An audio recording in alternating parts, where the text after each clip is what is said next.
Assalamualaikum warahmatullahi wabarakatuh. Hello everyone, how are you today? Okay, first of all, the Honorable Ma'am Dr. Anissa Astrid STMPD as the lecturer of Teaching, Learning and Evaluation. Well, in this video, me, Merlinda, and my friends Devistha, Arry Purnama and Ira Peritiwi, we are going to talk about designing a table of specification. Okay, I will start from what is table of specification. Table of specification is a tool used to ensure that a test or assessment measures that the content and thinking skills that the test intends to measure. Okay, next is the purpose of a table of specifications. The purpose of a table of specifications is to identify the achievement domains being measured and to ensure that a fair and representative sample of questions appear on the test.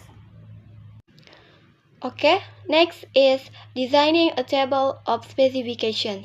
Table of specifications typically are designed based on the list of course objectives. The topics covered in class, the amount of time spent on those topics, textbooks chapter topics, and the emphasis and space provided in the text. Okay, next is the steps in creating a table of specifications. There are 3 steps are involved in creating a table of specifications. First, choosing the measurement, goals, and domain to be covered. And number 2, breaking the domain into key or fairly independent parts concepts, terms, procedures, and applications. And the last is constructing the table. Next is the benefits of table of specifications. First is table of specifications improves the validity of teacher-made tests. And the second, improves student learning as well. And next, a table of specifications helps to ensure that there is a match between what is taught and what is test. And the table of specifications can help students at all ability levels learn better. Next is preparing a table specifications. In preparing a table specification, there are event and activities, modes, channels, topic areas, and the last is suitable test tasks or formats. Okay, I think that's all from me. The next material will be explained by Devistha Arry Purnama. Assalamualaikum warahmatullahi wabarakatuh. My name is Devistha Arry Purnama as the second presenter. I will explain the next materials. First, I will explain about the items of writing test specification. There are 4 items of writing test specification. First is criteria for items contents. In criteria for item contents, measure only one standard assessment purposes as a score reporting category, higher and lower in difficulty than standard for the targeted grade level. And the last, be free of ages, gender, ethnic, religious, socioeconomic, or disability stereotypes or bias. The second is following is a description of each mode. There are kinds of writing tests: narrative writing, imaginative writing, expository writing, and persuasive writing. Third is writing performance component. Writing prompts are carefully designed to provide ample opportunities for students at all skills to demonstrate their skill. And the last, it's about performance component. It's about times, length, and prompt route. Okay, next I will show you about the table of Writing task specification. There are some events and activities, and there is modes and channels, topic areas, suitable tasks or format. And modes of this table is the symbol is W. It means that writing. And then for the channel is piece of writing or written in a piece of paper. And then the topic areas is coronavirus. And then suitable task for format is writing task.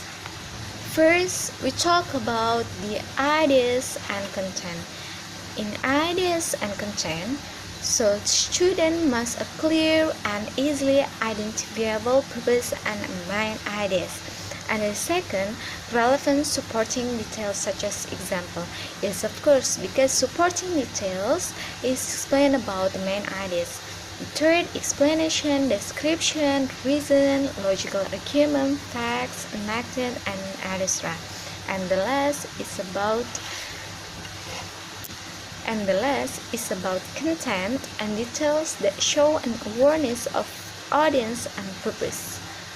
The second, we talk about organization. There are three parts of organization. The first is a full paragraph, and the second is about body and supporting details, and then the third is about concluding sentence or conclusion. Next, the last, we talk about a voice. There are three explanation about voice. First is about commitment, a sense of the writer's commitment to the topic, and the second is about tone, a tone appropriate to topic, audience, and purposes, and the last is about expressive, so passages when appropriate that are expressive, sincerely, lively, original, suspenseful, or humorous. Okay, thank you for your attention. Continue the next presenter. Wassalamualaikum warahmatullahi wabarakatuh. Assalamualaikum warahmatullahi wabarakatuh. My name is Ira Peritiwi. So in here I will continue the Devistha explanation. So the first I want to tell you about word choice, sentence fluency, and conventions. So in word choice, sentence fluency, and convention, we still use the same modes writing, channel, place of writing, topics area, coronavirus, and then suitable tasks and formats, writing tasks. So what is word choice? Word choice use precise words and fluent sentence structures that supporting meaning. Proficiency may be demonstrated by the first, the use of variety of specific functional words, and then the second, avoidance of cliché for the most part possible use of some slang, and then the third, use of descriptive language, and the last, avoidance of repetition and overuse of words. So next, what is sentence fluency? Sentence fluency, errors in punctuation should be ignored when assessing fluency. Proficiency may be demonstrated by the first, variety of sentence structures with a strong control and variable control over longer, more complex sentence. And then the second, variety in sentence lengths, and the third, variety in sentence beginnings. For example, infinitive, gerund, prepositional, and participle phrase. Next, there is a convention. This trait addresses the mechanics of writing, spelling, grammar, punctuation, and capitalizations. Proficiency may be demonstrated by the first grammar. In grammar, there is a solid control of subject or verb agreement, and then general control of noun or pronoun agreement, and correct verb tense of regular and irregular verbs. And then there is function. Function, there is a correct end of sentence punctuations, and then generally correct use of comma, and then internal punctuation, and also there is correctly punctuation, dialogue, and then use singular and plural possessives, and then the last there is a use of conventions of punctuation include semicolons, colons, ellipses, and then hyphens. And then there's spelling produce writing that show accurate spelling. And also there is capitalization. Correct capitalization including within quotation marks. And the last there is a paragraph. A correct paragraph in dialogue. Okay, I think that's all. Thank you. Wassalamualaikum warahmatullahi wabarakatuh.